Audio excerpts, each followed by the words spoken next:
బాలకృష్ణ, బోయపాటి శ్రీను కాంబినేషన్‌లో వచ్చిన 'అఖండ' అద్భుత విజయాన్ని సాధించింది. దీంతో 'అఖండ 2' తాండవంపై భారీ అంచనాలు నెలకొని ఉన్నాయి. ప్రస్తుతం బోయపాటి ఈ సినిమాని బాలయ్య రెండో పాత్రపై కొన్ని కీలక సన్నివేశాలను తెరకెక్కించే ప్లాన్‌లో ఉన్నారు. జనవరి మూడో వారం నుంచి 'అఖండ' పాత్రకి సంబంధించిన సన్నివేశాలను తెరకెక్కిస్తారట. ఈ సన్నివేశాలు పూర్తి యాక్షన్‌తో సాగుతాయట.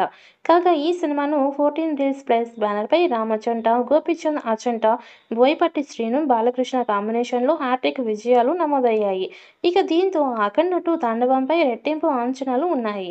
ఈ అంచనాలకు తగ్గట్లుగానే బోయపాటి ఈ సినిమాలో నటించే నటీనటుల ఎంపికపై కూడా జాగ్రత్తలు తీసుకుంటున్నారట. ఇక రీసెంట్‌గా 'అఖండ 2' రిలీజ్ డేట్ అనౌన్స్ చేస్తూ మేకర్స్ ప్రోమో విడుదల చేశారు. వచ్చే ఏడాది 2025 దసరా సందర్భంగా సెప్టెంబర్ 25న ప్రపంచవ్యాప్తంగా ప్రేక్షకుల ముందుకి రాబోతున్నట్లు ప్రకటించారు. ఈ క్రమంలోనే ఈ సినిమాకి సంబంధించిన ఒక న్యూస్ సోషల్ మీడియాలో వైరల్‌గా మారింది. తాజాగా ఈ సినిమాలో బాలయ్యతో కలిసి నటించడానికి లయ కూతురు శ్లోక ఛాన్స్ కొట్టేసిందని సమాచారం. లయ అంటే తెలుగు ప్రేక్షకుల్లో మంచి గుర్తింపు ఉంది.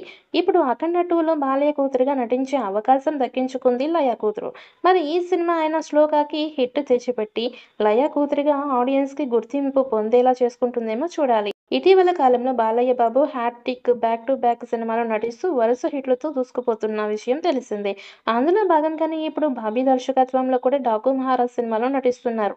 ఈ సినిమా సంక్రాంతి పండుగ కానుకగా విడుదల కానుంది. ఈ సినిమా విడుదల తర్వాత బాలయ్య బాబు మరొకసారి బోయపాటి కాంబినేషన్‌లో 'అఖండ 2' సినిమాలో నటించనున్నారు. ఇక సినిమా 200 కోట్ల బడ్జెట్‌తో పాన్ ఇండియా స్థాయిలో తెస్తున్నారు. ఇక వచ్చే ఏడాది తెలుగు, తమిళ, కన్నడ, మలయాళ, హిందీ భాషల్లో విడుదల కాబోతుంది ఈ సినిమా. మరి 'అఖండ 2' పాన్ ఇండియా స్థాయిలో బాలయ్య ఎలాంటి హిట్ కొడతాడో చూడాలి.